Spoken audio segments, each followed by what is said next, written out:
Melissa here, and what exactly is your title for? Soil scientist. Soil scientist. How many of them are there in the state of Missouri? I don't know. I would say less than 30. Yeah, I kind of got the impression it was a dozen and a half or 2 dozen, something like that. That covers the whole state of Missouri. So we are here on the property and going to be testing for a septic system here. And I know in Stone County where we're at, isn't there like a minimum acreage that you have to have before you do? There's Stone County is one that does not. It does not, it doesn't okay. matter if you have 20 acres or, a half an acre. You're going to have to pull a septic system permit. Right, but there's no minimum size that you have to have, like a 3 acre or 5 acre, like some of Christian County and I think Greene and some of those have that, right? It all kind of depends on your subdivision, when that was plotted and all of that stuff. So there's no set number that says, you can't put a septic system and a well in if you don't have a 3 acre or plus. Okay, so if they were grandfathered in or something before. They're not really grandfathered in. It's just depending on that, subdivision or whatever. That's something new for me then. Yeah, that was new because when I was a realtor, I was told we had to have at least 6 acres if you wanted to divide it up. Well, if you're wanting to divide it up, but if you're to put a septic and a well, that's different. Okay. If you're trying to subdivide something, yes, there's a limit. There's a minimum acreage required. Right, that's what I thought you were talking about. So she was explaining to me that here I could either do 2 septics where we're going to have some little cabins versus later on when we do a big house, or you had said that it's maybe better to go with a bigger system and then just add field to it later on whenever, explain that to me a little bit. Well, what I was saying is, since you're only going to do a 1 bedroom at this time, it'd probably be better for you to go ahead and upsize that system to accommodate a 3 bedroom. Okay. And that's also upsizing the field as well, because it's going to be a lot cheaper to put it in initially. Right. That way you can eventually put those small cabins that you were referring to, and you're up to a 3 bedroom, and you wouldn't have to worry about it. And so I can just add the connections to it. Yes. Okay. You have to just add a solid line, from each of those cabins to your tank. Okay, and then I guess, so if we're doing like the smaller little cabins down over here, that would be more kind of a recreational kind of a thing with a couple of them there, and a main house over there. At some point, whenever we did the house, would we be looking at probably doing a second system over there then that was also a 3 bedroom? Yes. Okay, all right. Well, we can walk or drive down there either way. I'll just walk in. You want to walk down there? Yep. Okay. And want we'll this walk down there with you then. And You got some hard digging about right here. it was very hard right about there. Yep. I had to scratch at it quite a bit.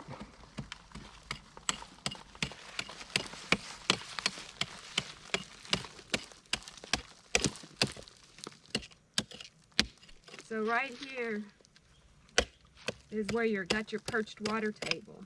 Okay, what does So that you mean? got greater than 50% rock here.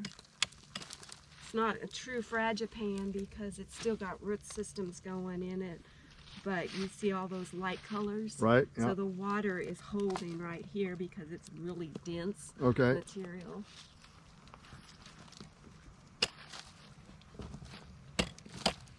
And you can see where the water follows the root system, so that's called a perched water table. Really? So I'm learning things by the minute here. And I hit that kind of hard layer of rock in all 3 holes. I mean, you'll see it when you go down and look at them, I guess, but I hit that layer of rock about the same depth on everything. Seemed to hit a layer of clay. Yeah. And then there was one of them that I hit solid rock when I finally got down deep enough. So you hit that. We've got 2 different types of clay in layman's term, 4A, 4B. Okay. 4A is provisionally suitable to go ahead. It's not considered our restricted horizon. So your 4A comes in at right around 38 inches. Okay. And then your 4B, which is unsuitable clay, comes in that deep part. That at compacted, 49. real Yeah. solid. Okay. Yep, that's actually 49 inches Yeah. down, so that's pretty good. But the problem with this type of soil profile, that clay is keeping, and the percentage of rocks and the dense layer is keeping the water from evaporating or infiltrating down. And Okay. so that's causing that perched water table. I gotcha. For pore space so that water can move through it. Whenever you have a 4B clay, it's a massive structure or prismatic, and so we no longer have pore spaces in that. And I mean, of course, there's going to be a small amount of pore spaces, Yeah. but not enough to make a difference whenever it comes to water movements. I gotcha. And then, so, I mean, obviously what we're trying to get is water to, I guess it would leach out into the ground and dissipate some, but avoid well water and lake water and stuff like that.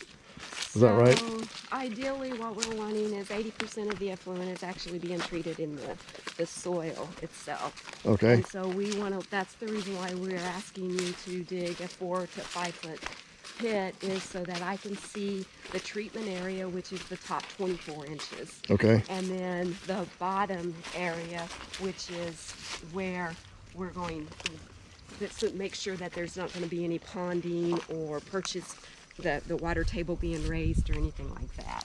Okay, now I think this is the one, this was the first one we dug, and it's the farthest one down the hill, and I believe that's solid rock that we run into there. It is. It sure sounded like it and felt like it. Yeah. And I don't know how deep that was either, but I see one right and then there. we've got one up there, yeah. So where would your house be located? Just kind of over into this Still in that area. Yeah. Okay.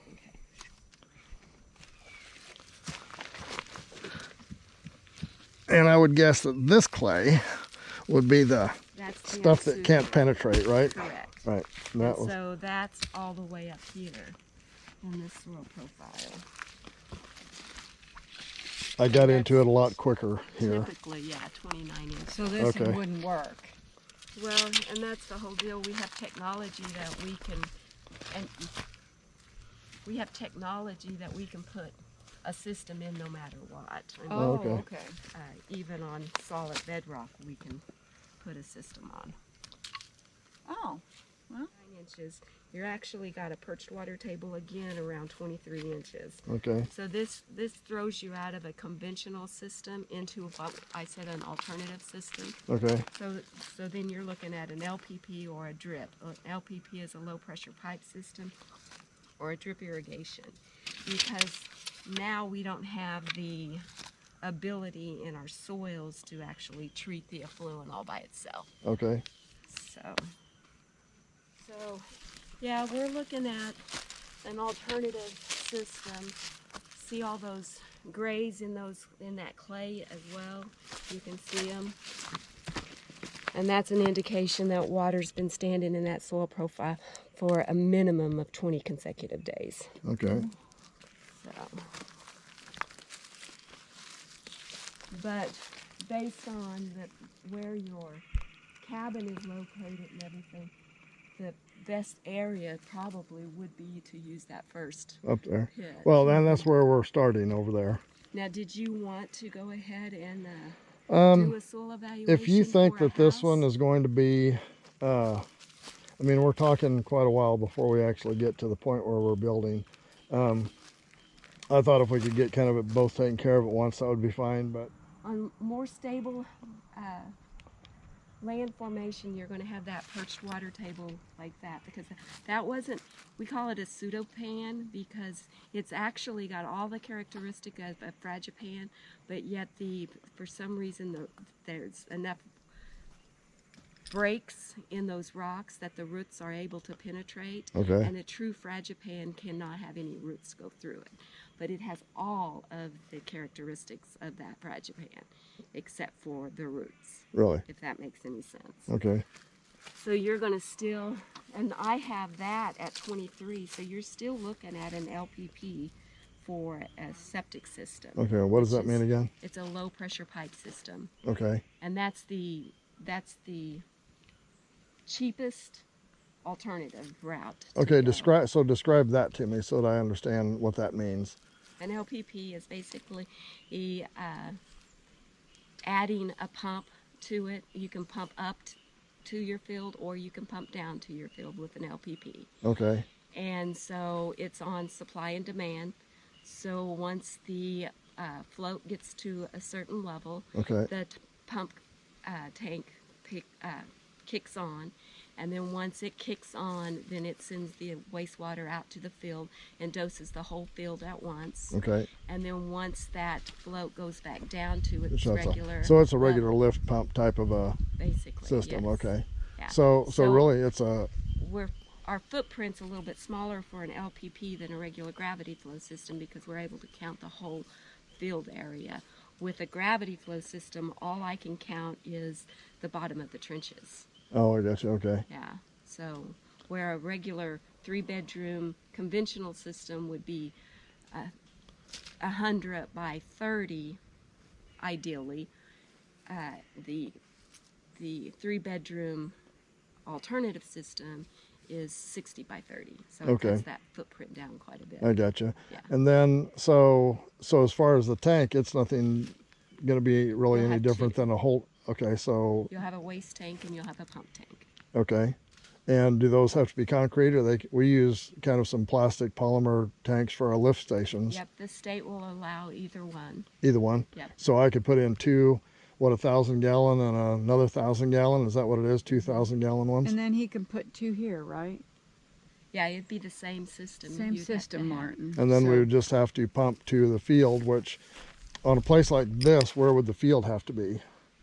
Well, ideally, we want our septic systems placed where our test pits are. Okay. So ideally, it would be in this area. Right in this area. So it's not like we have Like to pump that it 60 a long ways away No. to get it. But the pump disperses it better. Is So that what it is?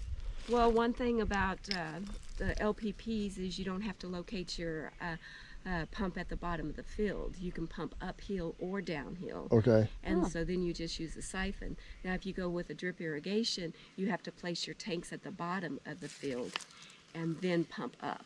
Okay. So you have less options, I guess, for tank locations Okay. with drip irrigation. So we could technically, if it was 100 by 60 Or 60 by or 30. 60 by which would 30. be- Okay. Yep. So we would just have to find a place where we could get a 60 by 30 in here. And how deep does that have to be? They're 12-inch trenches. Just 12-inch trenches, and then they have to have like a loose gravel in them and the porous rock. pipe. Clean rock. Okay. Normally, that's a 1.5-inch pipe. Oh, okay. Yeah. And that's perforated. Well, it's an LPP. You have to drill your holes, and it's 5/16 Oh, okay. every 5 feet. Oh, really? Yes. Well, that doesn't seem like. Does that It's a slow low the water pressure. down to where It's it a just? low pressure pipe Oh, okay. system. So we're only sending out a small amount Okay. of effluent out of each one. And of then those it just holes. disperses out of there as Yep. the holes allow it to. Oh, Yep. that's interesting. Okay.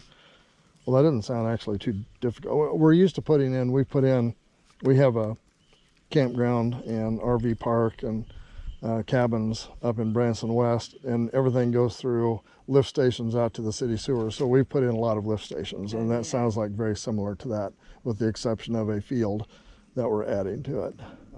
You could go ahead and write this one up too, because we'd probably use Yeah. this location. Yeah, that would be good to get them both done, then you wouldn't have to come back Yeah. out.